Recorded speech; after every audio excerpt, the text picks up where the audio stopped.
Shalom. This week we begin a whole new book of the Torah, the book of Devarim, Deuteronomy, Parashat Devarim. This is also a special Shabbat. It's called Shabbat Chazon, the Sabbath of Vision. It takes its name from the first words of the book of Isaiah, the Haftarah. For this week's Shabbat, the prophetic reading comes from the beginning of the book of Isaiah, the vision of Isaiah. And rebuke is really the theme of this week's Torah portion. But it's the sweet rebuke of Moshe Rabbeinu, of Moses. Only someone with true compassion can be a leader. And only a leader with true compassion and love for his people can really deliver a rebuke. And sometimes people really do need to be told off. People need to be straightened out. People need to be realigned and refocused, especially after everything that we've been through. And such a person was Moshe Rabbeinu, Moses. And one thing that we know about Moshe, and there's nobody like him, there's been no one like him, what a relationship he had with the children of Israel. And that's all coming to a close now as the generation of the desert is gone and he is preparing to take his leave from the generation that is about to go into the land of Israel without him. And the entire book of Devarim that we're about to begin this Shabbat takes place over 36 days. He begins to tell over the entire Torah, to repeat the entire Torah, to explain everything again, and to rebuke the people on the first day of the month of Shabbat. And this takes him 5 weeks, until the 6th day of the month of Adar. He explained the entire Torah. On the 6th day of Adar, he was informed of his impending death, and he commanded Yehoshua with the mantle of authority and continuation, and he blessed Israel. And on the 7th day of Adar, he passed into the coming world.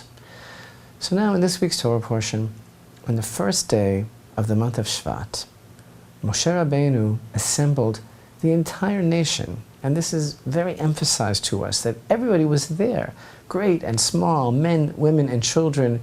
He assembled everyone at once and said, "Behold, I am come to chastise you. Whoever has an answer, let him come forth." This is what our sages teach us was the background of this incredible scene. He made sure that everybody was there.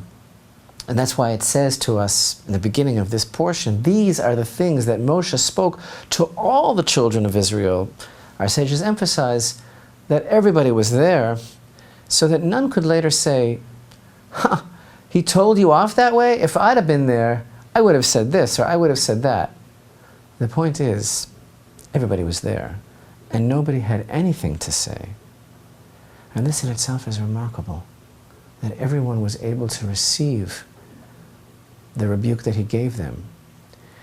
And this is a very beautiful idea, that in these first few verses, Moshe Rabbeinu rebuked the children of Israel very deservedly, but he rebuked them with some sort of code. He said to them, on the other side of the Jordan, and that was actually referring to what they did there. And he said in the desert, which was alluding to what they did in the desert when they said, if only we died in this desert. And in Arava, which is an allusion to what they did in Arvot Moav, which is very severe. Opposite Suf, for what they did at the sea. And between Paran and Tophel and Lavan, for the ridiculous complaints that they lodged against the manna, which is Lavan, which is white. In Chatzerot, that was a veiled rebuke, allusion for what they didn't do, for not taking the lesson of Miriam to heart, which occurred in Chatzerot, and Di Zahav, which is the worst thing of all, a reference to the golden calf, the last straw. But why these codes, these simanim? Why did he not just come and put it all on the table? Why didn't he just give it to them in their faces? The truth is that he did put it all on the table, but he did it with tremendous understanding. He did it with respect. He did it with love. He didn't do it with heat or with anger.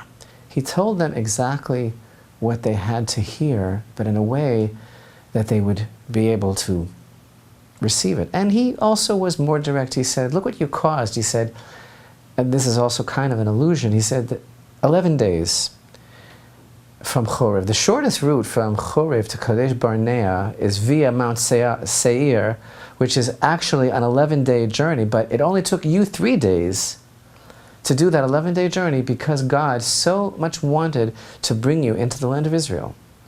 But then you blundered and you wound up going in circles around the area of Mount Seir for 40 years. But then, after he gave them all of this incredible kind of telling them off, he blessed them and he said, "May Hashem, the God of your fathers, increased you 1,000-fold." Where they said, you're putting a limit on our blessing because Hashem himself had already promised Avraham, our father, I will place your seed like the dust of the earth, which no man can count, and you're only saying that we should be 1,000-fold. He said, that is my blessing to you.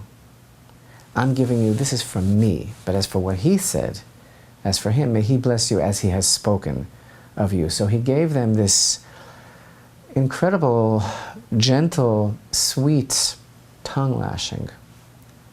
And then he proceeded to bless them, to show them that the connection that he felt with them was so strong, and that everything that he was doing was coming from the deepest place of his love and concern. And the awesome idea of what was going on here over the next period of time that we're going to be reading about now, while as we read this whole book, the book of Devarim, it's a different level altogether of prophecy, it's a different level of Torah, it's coming straight from the heart of Moshe Rabbeinu, what he's sharing now with his people, and he begins to explain the whole Torah to them, the whole thing, to each one, to each man, woman, and child. And he says, I'm close to my death. The Midrash tells us, he wants to go over everything, the entire Torah. He says, I have a little time left now. Whoever heard something from me at one point, a verse, or a chapter, or a section, or a halakha, and forgot it, come to me now, and we'll go over it again. This is this incomparable relationship of a leader to his people, and the timing of this week's Torah portion, Devarim, with this theme of the presence of Moshe Rabbeinu and the concern that a true leader has for his people in getting them back on the path, the timing for us to be hearing these words now and for us to be dealing with the topic of what we need to do to get back on track, it's so perfect for this week. Shabbat Chazon, the Sabbath of the vision, the first week of the month of Menachem Av, the time of the destruction of the temple. And the truth is that the Jewish people have been through so much that they really do deserve this tenderness, this understanding, this way of explaining to them in a way that they'll be able to hear. Now this Shabbat is referred to as Shabbat Chazon, the Sabbath of vision. Again, based on the first words of the prophecy of Isaiah that we'll be reading as the prophetic reading, as the Haftarah of this week's Torah portion. But there's also a tradition, a very beautiful idea, that on this Shabbat, every Jew, on some deep subliminal level, will have a vision of the third temple. And that sounds very beautiful and very sweet. But what does it really mean? How does every Jew have a vision this Shabbat of the third temple, of the rebuilt temple, just in time for Tisha B'Av? And obviously, the motivation of such a tradition has to be that we should do our best to make that vision become a reality. But the vision that each one of us has is tailor-made for our own expectation, and it is culled from the depths of our own agenda. So each person has his own vision. Now some people have a vision of the temple descending from the sky. Some people will have a vision of no temple at all. But the child is father to the man.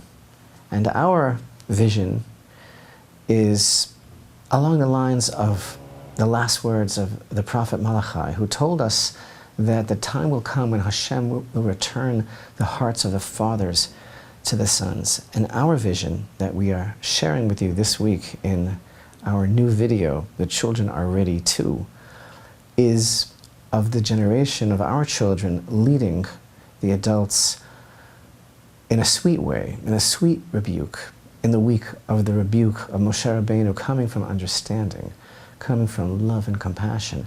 Our children realizing that what we need to hear in a very, very delicate place is that we need to get back on track, and we need to stop waiting for a vision that is of our own making, and we need to re-identify ourselves and realign ourselves with Hashem's vision, the vision of the rebuilding of the temple that is completely dependent upon us. And so Moshe gathers the entire nation and begins to tell them, this is the Torah that I taught you. In case you forgot it, in case someone thinks that they didn't hear what I said, a section or a paragraph or a verse or a halakha, let him come forth and I'll say it again.